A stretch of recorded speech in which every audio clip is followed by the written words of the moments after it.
pessoal, tudo bem? Sou o pastor Giovanni, eu tenho uma palavra de Deus para o seu coração. Nosso tema de hoje é governo, serviço e família. Governo, serviço e família. Se você ainda não segue o nosso canal, clique aqui nas nossas redes sociais, siga os nossos canais, compartilhe esse vídeo com outras pessoas e nós vamos entender a luz da palavra de Deus. Aqui em 1 Timóteo, capítulo 3, a partir do versículo 4, a Bíblia diz assim, tem vários requisitos aqui da liderança espiritual, dos homens de Deus, daqueles que devem governar a casa do Senhor.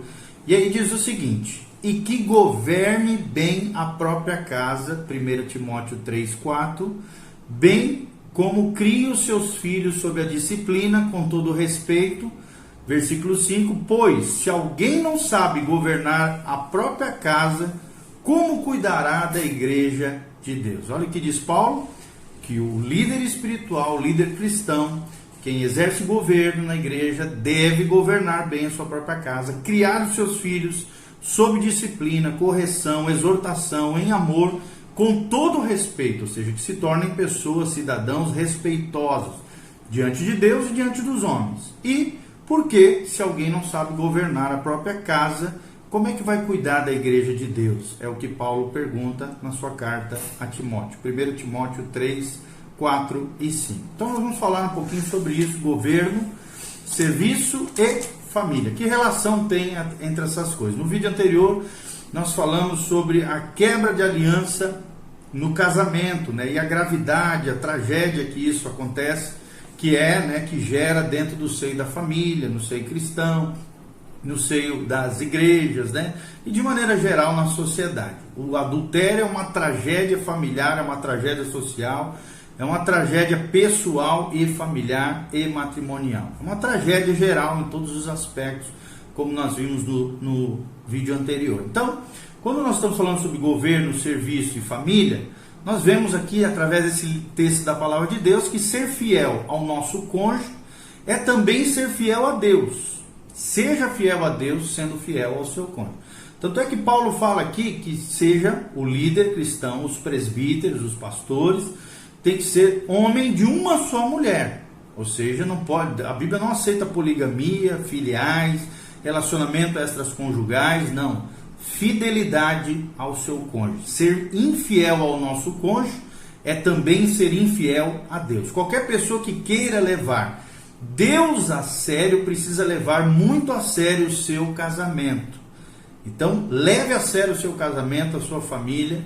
Ou seja, o ministério cristão está associado ao testemunho e à credibilidade moral. Então, para você ser um líder espiritual, você tem que dar testemunho, tanto dentro da igreja quanto para os de fora, para a sua família, como também ter credibilidade moral para isso.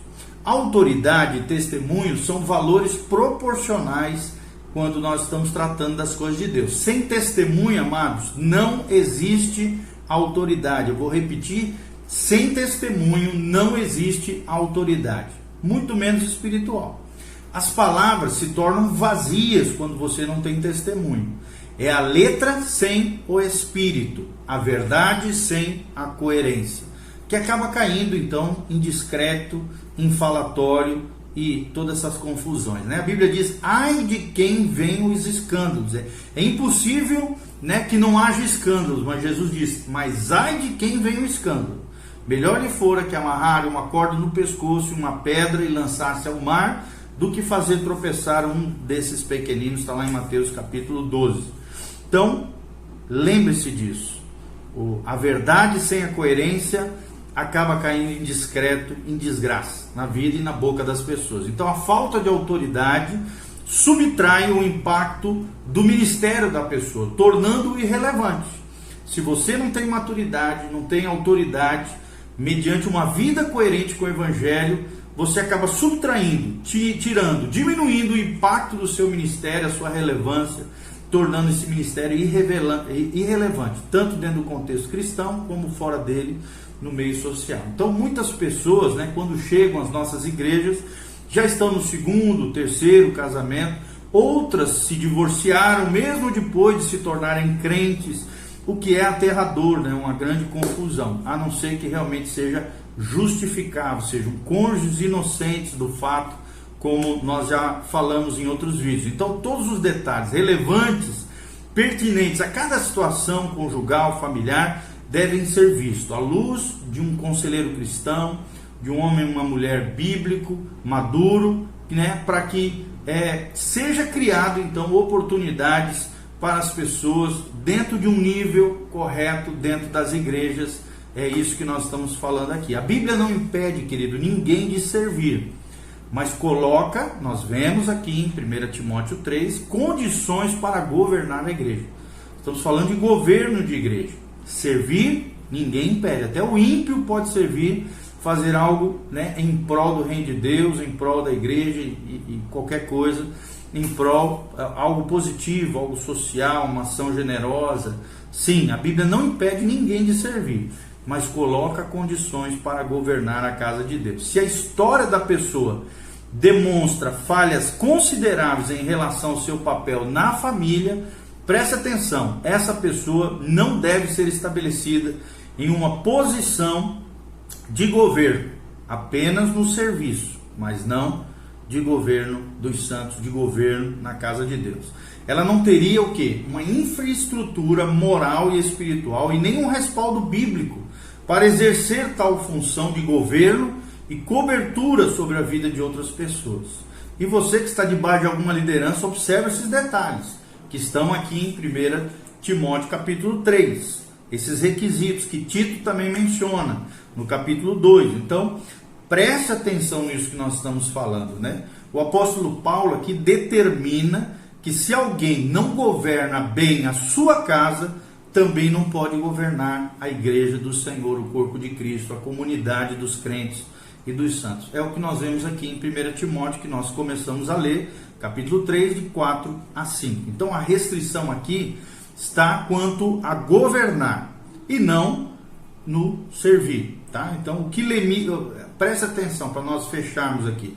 O que limita o serviço é o próprio testemunho da pessoa. Então, quanto maior o seu testemunho, maior a tua credibilidade diante das pessoas, diante da sociedade, mais efetivo, mais relevante será a sua vida e o seu ministério à luz da palavra de Deus. Vou repetir: quem não governa bem a sua casa, como é que quer governar a casa do Senhor? É o que Paulo nos faz pensar e refletir como ovelhas do Senhor, como líderes espirituais, como o povo de Deus, tá bom? Outra coisa que nós queremos trazer aqui é a quebra da aliança com Deus, a questão da apostasia, ou seja, o abandono da fé. Lá em Deuteronômio, capítulo 28, nós temos uma lista com mais de 50 versículos contendo maldições que vêm como consequência do abandono da fé, do que a gente chama na teologia de apostasia. Apóstata, aquele que abandona a fé. Queridos, esse é o pior tipo de quebra de aliança que existe. Por quê? Porque afeta diretamente a salvação eterna, a vida eterna em Cristo Jesus, o nosso Senhor. Então, quem abandona a fé, apostata do Evangelho, do cristianismo como estilo de vida de Jesus, infelizmente está quebrando a sua aliança com Deus, o que afeta diretamente a salvação eterna daquela pessoa. Apostasia é denominada por Oséias e também pelo apóstolo Paulo, né? É chamado de prostituição espiritual. Olha só, nós vemos hoje uma geração de desviados, né? Então, todo desvio da fé, apostasia, espiritualmente falando, é uma prostituição espiritual. E isso invoca, conforme Deuteronômio 28, um castigo divino sobre a vida da pessoa, uma maldição, o mal em ação, por causa do abandono da presença abençoadora de Deus e, consequentemente, da quebra e a violação dos mandamentos do Senhor. E a Bíblia revela várias, duras correções de Deus com quem faz tal ato, tá bom? Então, a apostasia explica muito também sobre o declínio moral da nossa sociedade. Infelizmente, querido, invariavelmente, pessoas apóstatas se tornam bem piores do que eram antes de experimentarem o Evangelho, a verdade de Deus.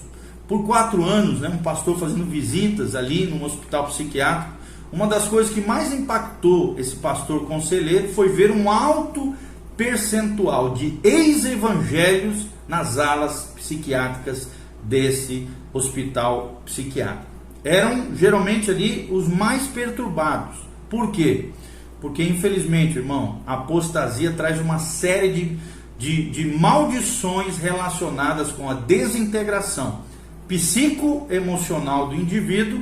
Gera, às vezes, pode gerar, né? Não estou dizendo que todo caso de depressão é isso, mas pode gerar de maneira crônica depressão, síndrome do pânico e perturbações psíquicas emocionais terríveis. Olha o que diz Deuteronômio 28, 28. A Bíblia diz assim: o Senhor te ferirá com loucura, com cegueira e com pasmo no coração. Então, é uma das maldições da apostasia, do abandono da fé. Deuteronômio 28 também, de 65 a 67, diz: o Senhor ali te dará coração tremente, ou seja, que se treme todo, e desfalecimento de olhos, e desmaio de alma, e a tua vida estará como em suspenso diante de ti. Estremecerás de noite e de dia, e não terás segurança da tua própria vida. Pela manhã dirás: ah, quem me dera ver a tarde, e à tarde dirás: ah, quem me dera ver a manhã. Pelo pasmo que terás em teu coração, e pelo que verás com os teus olhos. Deuteronômio 28, 65 a 67. Então, é isso que nós estamos falando. A apostasia traz uma série de maldições relacionadas com a desintegração psicoemocional, depressão, perturbações terríveis e pânico. Levítico 26, 36. Olha o que diz a Bíblia: e quanto aos que de vós ficarem, eu lhes meterei pavor no coração, olha o medo aqui, a perturbação, nas terras dos teus inimigos, e o ruído de uma folha agitada os porá em fuga. Olha o medo aqui de novo, pavor. Fugirão como quem foge da espada, e cairão sem que ninguém os persiga, né? Então nós vemos aqui uma perturbação de tal forma que a pessoa começa a ter até viajar na maionese, ver coisa que não existe, né? E ter alucinações terríveis, como nós estamos falando. Então entenda, querido, a apostasia, o abandono da fé, o desigrejamento, né? Você se afastar das comunidades, da igreja, de buscar o Senhor, de ler a palavra, de ter comunhão com os irmãos, querido. Não existe cristianismo sem koinonia, sem comunhão. Se você não está satisfeito num lugar, procure um outro lugar, menos tóxico, mais saudável, menos imaturo, mais maduro, mais bíblico para você. Só que não se afaste, não apostate, não abandone a sua fé jamais, tá bom? Que Deus abençoe a sua vida, o seu coração. Lembre-se dessas coisas que nós estamos falando: governo, serviço e família, e a questão da quebra da aliança com Deus na apostasia. Isso é algo muito grave, muito sério, que precisa ser levado a sério em nome de Jesus na nossa vida e no seu coração. Nossa alegria é trazer esclarecimento, maturidade, crescimento espiritual para você. Que Deus te livre de todo espírito de tormento, de medo, de perturbação, de ansiedade crônica, de confusão, de pânico, depressão, doenças psicoemocionais, em nome de Jesus. Todos esses espíritos atormentadores, de medo, de pânico, de tudo isso, saia da sua vida em nome de Jesus. Que a alegria do Senhor seja a sua força. Que você permaneça firme e forte na graça, na presença do Senhor.